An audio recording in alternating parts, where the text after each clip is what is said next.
मी नितीन तिवारी, शिवसेना, उद्धव बाळासाहेब ठाकरे। आज शहर प्रादेशिक परिवहन अधिकारी नागपूर आरटीओ प्रादेशिक परिवहन नागपूर शहर यांच्याकडे आलो होतो। समस्या एकदम गंभीर आहे। जेव्हा तुम्ही रस्त्यावर चालत असताल, तुम्ही नागरिकांना विचारतो की जेव्हा ओव्हरलोड गाड्या चालतात तर तिकडे राखड भरून तुमच्या डोळ्यात येतं का नाही, जेव्हा रेत भरून येतात त्याच्यामध्ये वाळू भरून येते त्याचे कण तुमच्या डोळ्यात येत की नाही, आणि जे गिट्टी भरून गाड्या जातात त्याचे स्प्लिंटर तुमच्या काचावर येतात, काराचे काच क्रॅक होत की नाही, अशी दुर्घटनाची शंका घेऊन आम्ही शंका कुशंका घेऊन आरटीओकडे आलो होतो।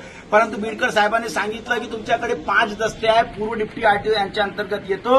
किरण बीडकर साहेबांना आम्ही सांगितलं की तुम्ही तत्काळ प्रभावे ह्या कारवाई करा। तुमच्या वाहनामध्ये जीपीएस लागलेले आहे, त्यांचे जीपीएस चेक करा। तुमचे लोक घरी बसलेले आहे, यांचे 2-2 एआरटीओ शुक्रवार आणि सोमवार हे ऑफिसमध्ये राहतच नाही। आणि गडकरी साहेब, आदरणीय गडकरी साहेब ह्या किरण बीडकर साहेबांच्या खूप मोठा उत्साह म्हणजे यांची शाबाशी करतात। मी प्रश्न विचारतो की गड्ड्यामध्ये आहे आरटीओ लोकांची, हा एक माणूस आहे, याच्या घरी जाऊन याची सिव्हिल कारला चलान देऊन 19,000 रुपयाचा चलान दाखवला आणि रोडावर असे लोकांचे प्राणावर हल्ले करणारे वाहन फिरत आहे।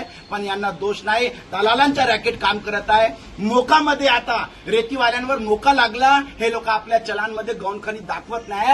ह्या मोक्यामध्ये ह्या मकोक्यामध्ये हा आरटीओला का आरोपी करावा नाही, एवढा माझा म्हणणं आहे। आणि हे जेवढे लोकल ट्रान्सपोर्टर आहे, आमच्याकडे 12,000 एंट्रीचे पैसे द्यायचे नाही। तुम्हाला घ्यायचे असेल तर हे लोक मध्ये स्वमर्जीने तुमच्या मुलाबाळांना खाऊ घालण्यासाठी आम्ही तुम्हाला 6,000 5,000 रुपये देऊ, याच्या व्यतिरिक्त आमच्याकडे पैसे नाही। नंगा बाजार सोडा। माननीय मुख्यमंत्री साहेबांच्या शहर आहे, माननीय गडकरी साहेबांच्या शहर आहे ना। आता आरटीओला आणि आम्ही हेल्पलाईन मागितली, नंबर द्या म्हणे, आम्ही नंबर देऊ शकत नाही, ऑफिसरच्या तुम्ही तंग करणार। अरे रेव्हेन्यू गव्हर्नमेंटच्या आहे, आदरणीय बावनकुळे साहेबांच्या जे गौण खनिज गाड्या होत्या त्यांच्या चलानवर अंकित करावे आणि 2.5 लाख रुपये रेव्हेन्यू जावा, याची तरतूद होती। ती तरतूदला हे फॉलो करत नाही, म्हणजे माननीय पालकमंत्री, महसूल मंत्री यांच्या आदेशाची पायमल्ली होत आहे आणि रेव्हेन्यू डुबवण्याचं काम करत आहे, यांचे खाजगी खिसे भरत आहे।